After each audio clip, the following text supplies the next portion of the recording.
అర్జున్ దాస్ తన విలక్షణమైన base voice నటనతో అనతి కాలంలోనే దక్షిణ భారత చిత్ర పరిశ్రమలో తనకంటూ ఒక ప్రత్యేక గుర్తింపు తెచ్చుకున్నారు. ఆయన జీవిత విశేషాలు, సినీ ప్రస్థానం గురించి ఇప్పుడు తెలుసుకుందాం. అర్జున్ దాస్ పుట్టి పెరిగింది చెన్నైలోనే అయినా ఆయన కుటుంబ మూలాలు ఉత్తర భారతదేశానికి చెందినవి. ఆయన ఒక సాధారణ మధ్యతరగతి కుటుంబం నుండి వచ్చారు. సినిమాల్లోకి రాకముందు ఆయన విద్యాభ్యాసం అంతా చెన్నైలోనే సాగింది. చాలా మందికి తెలియని విషయం ఏంటంటే అర్జున్ దాస్ తన కెరీర్ను ఒక రేడియో జాకీగా ప్రారంభించారు. ఆయన వాయిస్ చాలా గంభీరంగా ఉండటంతో రేడియోలో మంచి గుర్తింపు లభించింది. ఆ సమయంలోనే ఆయనకు వాయిస్ ఓవర్ ఆర్టిస్ట్గా కూడా అవకాశాలు వచ్చాయి. రేడియోలో పనిచేస్తున్నప్పుడే నటనపై ఆసక్తి పెంచుకొని ప్రయత్నాలు మొదలుపెట్టారు. అర్జున్ దాస్ మొదటి చిత్రం పెరుమాన్. అయితే ఈ సినిమా ఆయనకు ఆశించిన గుర్తింపును తీసుకురాలేదు. ఆ తర్వాత కొన్ని సంవత్సరాల పాటు ఆయన సరైన అవకాశం కోసం వేచి చూశారు. ఆ సమయంలోనే ఆయన చిన్న చిన్న పాత్రలు మరియు స్వల్పకాలిక చిత్రాల్లో నటించారు. దర్శకుడు లోకేష్ కనకరాజ్ దర్శకత్వంలో వచ్చిన ఖైదీ సినిమా అర్జున్ దాస్ జీవితాన్ని మలుపు తిప్పింది. ఈ సినిమాలో ఆయన పోషించిన అన్బు అనే ప్రతినాయకుడి పాత్ర ప్రేక్షకులను భయపెట్టడమే కాకుండా ఆయన నటనకు విమర్శకుల ప్రశంసలు దక్కేలా చేసింది.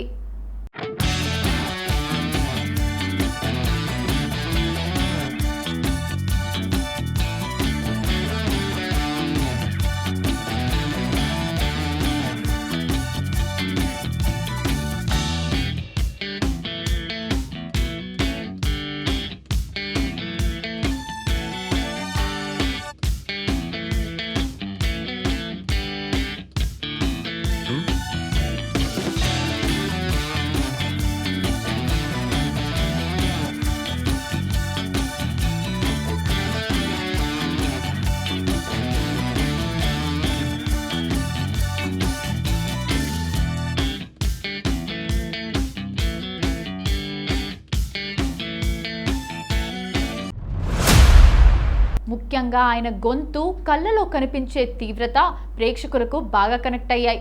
ఖైదీ తర్వాత ఆయనకు వరుసగా పెద్ద సినిమాల్లో అవకాశాలు వచ్చాయి. మాస్టర్ విజయ్ హీరోగా నటించిన ఈ చిత్రంలో అర్జున్ దాస్ ఒక కీలకమైన పాత్రను పోషించి మెప్పించారు. అంధాకారం నెట్ఫ్లిక్స్లో విడుదలైన ఈ మిస్టరీ థ్రిల్లర్లో అర్జున్ దాస్ ప్రధాన పాత్ర పోషించారు. ఆయన నటనలోని వైవిధ్యాన్ని ఈ సినిమా చాటి చెప్పింది. విక్రమ్ లోకేష్ కనకరాజ్ సినిమాటిక్ యూనివర్స్ ఎల్సీయూలో భాగంగా అన్బు పాత్రలో మళ్లీ మెలిశారు. బుట్టబొమ్మ తెలుగులో నేరుగా నటించిన మొదటి చిత్రం. అర్జున్ దాస్ చాలా నిరాడంబరంగా ఉండటానికి ఇష్టపడతారు. సోషల్ మీడియాలో యాక్టివ్గా ఉన్నప్పటికీ తన వ్యక్తిగత విషయాలను చాలా గోప్యంగా ఉంచుతారు. కష్టపడి పైకి వచ్చిన నటుడు కాబట్టి కొత్త టాలెంట్ను ఎప్పుడూ ప్రోత్సహిస్తూ ఉంటారు. ప్రస్తుతం అర్జున్ దాస్ చేతిలో పలు తమిళ, తెలుగు సినిమాలు ఉన్నాయి. కేవలం విలన్ పాత్రలకే పరిమితం కాకుండా కంటెంట్ ఉన్న సినిమాల్లో కథానాయకుడిగా కూడా రాణిస్తున్నారు. రాబోయే రోజుల్లో ఆయన పాన్ ఇండియా స్థాయిలో గుర్తింపు తెచ్చుకునే అవకాశం ఉంది. అర్జున్ దాస్ అనగానే అందరికీ గుర్తొచ్చేది ఆయన బేస్ వాయిస్. సాధారణంగా విలన్లకు గంభీరమైన గొంతు ఉండటం ప్లస్ అవుతుంది. కానీ అర్జున్ దాస్ విషయంలో అది ఒక బ్రాండ్గా మారింది. ఆయన గొంతు విన్న ఎవరైనా అది ఆయనదే అని సులభంగా గుర్తుపట్టగలరు. డబ్బింగ్ చెప్పేటప్పుడు ఆయన ఇచ్చే ఎక్స్ప్రెషన్స్, ఆ గొంతులోని గంభీరత పాత్రకు ప్రాణం పోస్తాయి. సినిమాల్లోకి రాకముందు ఆయన వాయిస్ కారణంగానే రేడియోలో కూడా మంచి సక్సెస్ సాధించారు. ఖైదీ సినిమాలో విలన్గా మెప్పించినప్పటికీ అంధాకారం సినిమా ఆయనలోని పూర్తి స్థాయి నటుడిని బయటికి తీసింది. ఇందులో ఆయన ఒక మానసిక ఒత్తిడికి లోనయ్యే యువకుడి పాత్రలో అద్భుతంగా నటించారు. ఈ సినిమా ద్వారా ఆయన కేవలం విలన్ పాత్రలకే కాకుండా ఎమోషనల్, ఇంటెన్స్ రోల్స్కు కూడా సరిపోతారని నిరూపించుకున్నారు. అర్జున్ దాస్ కెరీర్లో దర్శకుడు లోకేష్ కనకరాజ్ పాత్ర చాలా కీలకం. LCU Lokesh Kanagaraj cinematic universe. Lokesh సృష్టించిన ఈ యూనివర్స్లో అన్బు పాత్ర ఒక ఐకానిక్ పాత్రగా మారింది. ఖైదీ నుండి విక్రమ్ వరకు ఆ పాత్రకు ఉన్న క్రేజ్ తగ్గలేదు. భవిష్యత్తులో రాబోయే ఎల్సీయూ సినిమాల్లో కూడా ఆయన పాత్ర కీలకం కానుంది. తమిళంలో తనదైన ముద్ర వేసిన అర్జున్ దాస్ బుట్టబొమ్మ సినిమాతో నేరుగా టాలీవుడ్లోకి ప్రవేశించారు. అంతకుముందు ఆయన సినిమాలు తెలుగులోకి డబ్ అయినప్పటికీ ఈ సినిమాతో తెలుగు ప్రేక్షకులకు మరింత దగ్గరయ్యారు. ముఖ్యంగా తెలుగులో కూడా ఆయన స్వయంగా డబ్బింగ్ చెప్పుకోవటం విశేషం. సింప్లిసిటీ.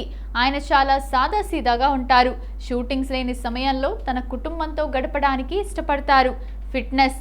తన పాత్రల కోసం జిమ్లో కష్టపడుతూ ఫిట్గా ఉంటారు. యాక్షన్ సీక్వెన్స్లలో ఆయన ఎనర్జీ ప్రేక్షకులను కట్టిపడేస్తుంది. అభిమానుల ప్రేమ. ఆయన వాయిస్కు ఫిదా అయిన ఫ్యాన్స్ సోషల్ మీడియాలో ఆయనకు గట్టి మద్దతు ఇస్తుంటారు.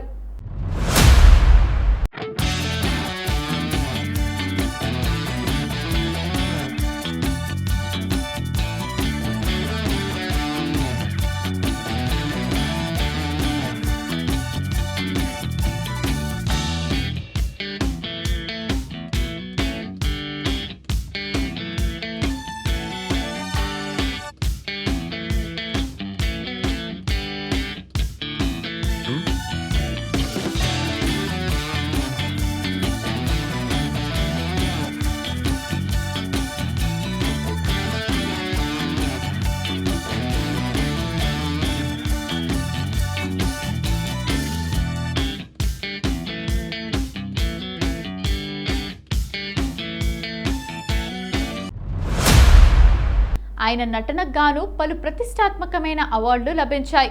ముఖ్యంగా ఖైదీ సినిమాకు ఉత్తమ ప్రతినాయకుడిగా చాలా విభాగాల్లో అవార్డులు అందుకున్నారు. మనం ఈరోజు చూస్తున్న అర్జున్ దాస్ విజయం వెనుక దాదాపు 7 నుండి 8 ఏళ్ల నిరీక్షణ ఉంది. 2012లో పెరుమాన్ సినిమా చేసిన తర్వాత ఆయనకు సరైన అవకాశాలు రాలేదు. ఆ సమయంలో ఆయన నిరాశ చెందకుండా చిన్న చిన్న షార్ట్ ఫిల్మ్స్ చేస్తూ తన నటనను మెరుగుపరుచుకున్నారు. ఒకానొక దశలో సినిమాలు మనకు సెట్ అవుతాయా అని అనుమానం వచ్చినా సినిమాపై ఉన్న ఇష్టంతో పట్టువదలని విక్రమార్కుల్లా పోరాడారు. చాలామంది అర్జున్ దాస్ గొంతు పుట్టుకతోనే అలా ఉంటుందని అనుకుంటారు. కానీ ఆయన ఒక ఇంటర్వ్యూలో చెప్పినట్లుగా చిన్నప్పుడు ఆయన గొంతు సాధారణంగానే ఉండేది. వయసు పెరుగుతున్న కొద్దీ ఆయన గొంతులో బేస్ పెరిగింది. రేడియో జాకీగా ఉన్నప్పుడు ఆ గొంతును ఎలా నియంత్రించాలో, ఏ పదానికి ఎంత ఒత్తిడి ఇవ్వాలో ఆయన నేర్చుకున్నారు. అదే ఇప్పుడు ఆయనకు విలన్ పాత్రలో ప్లస్ పాయింట్ అయింది. అర్జున్ దాస్ కేవలం వెండితెరపైనే కాదు, సోషల్ మీడియాలో కూడా పెద్ద ఎత్తున ఫాలోయింగ్ను సంపాదించుకున్నారు. ఆయన పోస్ట్ చేసే ఫోటోలు, ముఖ్యంగా ఆయన సీరియస్ లుక్స్, క్లాసీ స్టైల్ యువతను బాగా ఆకట్టుకుంటున్నాయి. మహిళా అభిమానుల్లో ఆయన గొంతుకు ఉన్న క్రేజ్ అంతా ఇంతా కాదు. వాయిస్ కింగ్ అని ఆయనను ముద్దుగా పిలుచుకుంటారు. అర్జున్ దాస్ చిత్ర పరిశ్రమలో అందరితోనూ చాలా మర్యాదగా, స్నేహపూర్వక సంబంధాలను కలిగి ఉంటారు. విజయ్ మాస్టర్ సినిమా షూటింగ్ సమయంలో విజయ్తో పనిచేయడం మర్చిపోలేని అనుభూతి అని ఆయన తరచుగా చెప్తుంటారు. కమల్ హాసన్ విక్రమ్ సినిమాలో లెజెండరీ నటుడు కమల్ హాసన్తో స్క్రీన్ షేర్ చేసుకోవటం తన కల నిజమవ్వడమే అని ఆయన పేర్కొన్నారు. అర్జున్ దాస్ ప్రస్తుతం కేవలం తమిళం, తెలుగుకే పరిమితం కాకుండా మలయాళం, హిందీ చిత్ర పరిశ్రమల నుండి కూడా అవకాశాలను అందుకుంటున్నారు. కంటెంట్ ప్రధానంగా సాగే సినిమాలను ఎంచుకుంటూ విభిన్నమైన పాత్రలతో ప్రేక్షకులను అలరించడమే తన లక్ష్యమని ఆయన చెబుతుంటారు.